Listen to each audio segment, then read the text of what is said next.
Berawal dari kisah seorang Ki Ageng Mangir. Ki Ageng Mangir bukan nama asing dalam sejarah Mataram.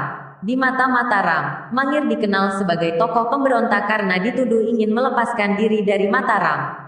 Dia mati di tangan Panembahan Senopati yang sebenarnya merupakan mertuanya sendiri. Panembahan Senopati mengatur skenario dengan menjebak Ki Ageng Mangir dengan mengirimkan Pembayun, putrinya untuk memikat Mangir dengan cara menyamar sebagai penari tayub.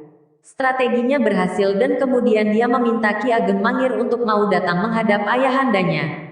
Namun saat menghadap dan sujud di depan Panembahan Senopati, kepalanya dibenturkan ke batu gilang tempat duduk sang raja. Siapa sebenarnya Ki Ageng Mangir tidak ada catatan yang jelas. Dalam babat Mangir disebutkan setidaknya ada 3 tokoh yang menggunakan nama Mangir. Tra Mangir ini dalam babat diceritakan berasal dari Brawijaya V yang berputra Radian Alem Bumisani. Alem Bumisani ini melarikan diri dari Majapahit ke arah barat bersama istrinya.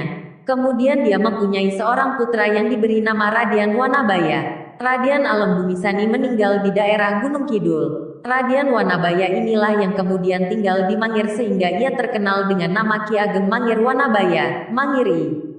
Ki Ageng Mangir Wanabaya I menurunkan Ki Ageng Mangir Wanabaya II. Mangiri juga mempunyai istri, Selir, putri dari Demang Jalegong. Dalam cerita tutur dikenal Rara Jalegong melahirkan anak yang berupa naga yang bernama Ki Bagus Baru Klinting ini mempunyai kesaktian yang luar biasa pada lidahnya sehingga lidahnya dibuat menjadi sebilah mata tombak oleh ayahnya sendiri dan diberi nama Kiai Baru. Dalam cerita rakyat dipercaya bahwa Ki Bagus Baru Klinting adalah naga yang berubah wujud menjadi tombak pusaka Kiai Baru Klinting. Tombak Kiai Baru Klinting senantiasa disanding oleh Ki Ageng Mangir. Namun senjata ini tidak dibawa menghadap Panembahan Senopati karena syarat menghadap raja semua senjata harus dilepas. Dusun Mangir sekarang terbagi atas 3 wilayah, yakni Dusun Mangir Lor, Mangir Tengah dan Mangir Kidul. Lokasi ini terletak kira-kira 20 km dari kota Jogja.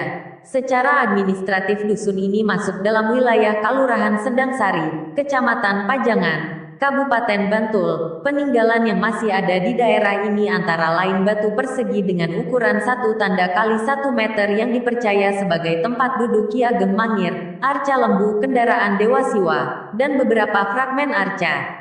Selain itu ada beberapa peninggalan lain yang cukup tersebar di Dusun Mangir, yakni berupa onggokan batu bata dalam ukuran lebih besar dari rata-rata ukuran batu bata di zaman sekarang. Onggokan batu bata yang hampir tersebar di seluruh Dusun Mangir ini diperkirakan merupakan sisa-sisa bangunan keraton Ki Ageng Mangir di masa lalu.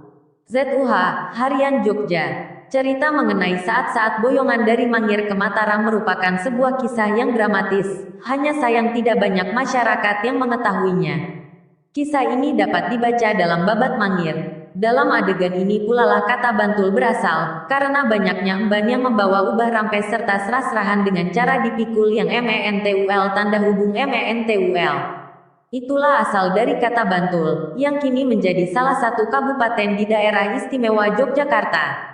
Menurut sejarah yang ditulis di Wikipedia, pemerintah Hindia Belanda dan Sultan Yogyakarta pada tanggal 26 dan tanggal 31 Maret tahun 1831 mengadakan kontrak kerjasama tentang pembagian wilayah administratif baru dalam Kasultanan disertai penetapan jabatan kepala wilayahnya.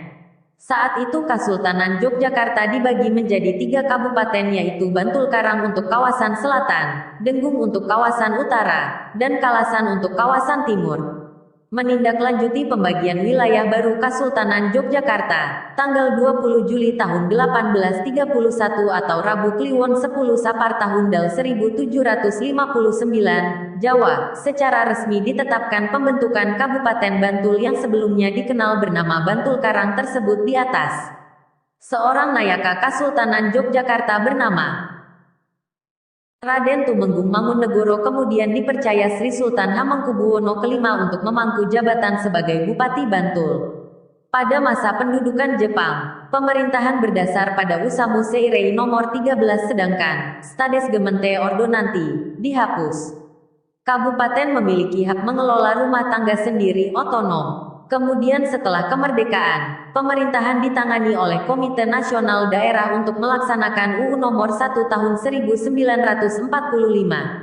Akan tapi di Yogyakarta dan Surakarta undang-undang tersebut tidak diberlakukan hingga dikeluarkannya UU Pokok Pemerintah Daerah Nomor 22 Tahun 1948 dan selanjutnya mengacu UU Nomor 15 Tahun 1950 yang berisi tentang pembentukan pemerintahan daerah otonom di seluruh Indonesia.